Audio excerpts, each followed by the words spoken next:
तो देखिए बच्चा, जो एग्जैक्ट है आपका गुप्ता वंश का शासनकाल वो माना जाता है 319 से लेकर 540 एडी तक, ठीक है। 550 एडी भी आपको बहुत सारी बुक्स में मिलेगा, ये चीज भी आप ध्यान रखना। अब गुप्ता वंश का जो रियल फाउंडर था आपसे पूछा जाता है, ध्यान रखना, गुप्ता वंश का जो रियल फाउंडर था वो आप नाम लेंगे 319 एडी से लेकर 300 आपका लगभग 40 एडी तक जो रहे हैं, ठीक है। ये 319 एडी से उनका शुरू होता है, ओके, ये चीज ध्यान रखेंगे। तो ये है आपका चंद्रगुप्त प्रथम, क्या नाम है, चंद्रगुप्त प्रथम।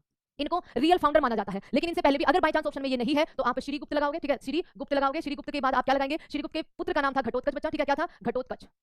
घटोत्कच के पुत्र थे चंद्रगुप्त प्रथम, जिनको 319 एडी में गुप्ता साम्राज्य का रियल फाउंडर माना जाता है। अब यहां से आगे बढ़ेंगे, जैसे अगला सवाल आप सबके सामने, गुप्त वंश के संस्थापक कौन थे, तो आप यहां पर आंसर लगाएंगे। अगर चंद्रगुप्त प्रथम ऑप्शन में आपका है तो यही ऑप्शन आपका सही रहने वाला है, क्योंकि एसएससी ने इसको सही माना है। चंद्रगुप्त प्रथम आपका यहां पर सही जवाब हो जाएगा। चंद्रगुप्त प्रथम ने आपका जो लिच्छावी कन्या थी, ठीक है, लिच्छावी जो राजकुमारी थी उनसे विवाह किया था, ये बहुत पूछा जाता है। नाम था कुमार देवी, क्या नाम था, कुमार देवी से विवाह किया था, और इस विवाह में इनको पाटलिपुत्र दहेज के रूप में मिला था। क्या मिला था, पाटलिपुत्र दहेज के रूप में मिला था। चंद्रगुप्त प्रथम वो पहले गुप्ता शासक थे जिन्होंने महाराजा धीराज की, ठीक है, महाराजा धीराज की उपाधि धारण की थी। महाराजा धीराज का मतलब होता है सभी राजाओं का राजा, क्या होता है, सभी राजाओं का भी राजा, ओके। तो पहला गुप्ता शासक जिसने महाराजा धीराज की उपाधि धारण की थी वो आपके थे चंद्रगुप्त प्रथम, जिनको रियल फाउंडर माना जाता है। इनकी जो लैंग्वेज थी, गुप्ता साम्राज्य की जो लैंग्वेज थी वो संस्कृत थी, ध्यान रखना बच्चा, ये सवाल भी पूछा गया है। इनकी जो कैपिटल थी अभी के लिए, ठीक है, वो आपकी यही पाटलिपुत्र ही है। चलो जैसे देखिए यहाँ पर गुप्ता काल को किस नाम से जाना जाता है, गुप्ता काल को गोल्डन एज ऑफ इंडिया भी कहा गया है, क्योंकि इस टाइम पे बच्चा हर एक चीज हुई है, साम्राज्य का विस्तार हुआ है। आपका एक तरह से महान खगोल शास्त्री आर्यभट्ट इन्हीं के काल में थे, आपके कालिदास इन्हीं के काल में थे, आपके सुश्रुत जिनको सर्जरी एक महान सर्जन बोला गया है, धन्वंतरी आयुर्वेद के ज्ञाता, वो इन्हीं के काल में थे, इसलिए इसको भारत का स्वर्ण काल बोला गया है। आगे चलिए अगला सवाल, जैसे पहला ऑप्शन सही हो गया।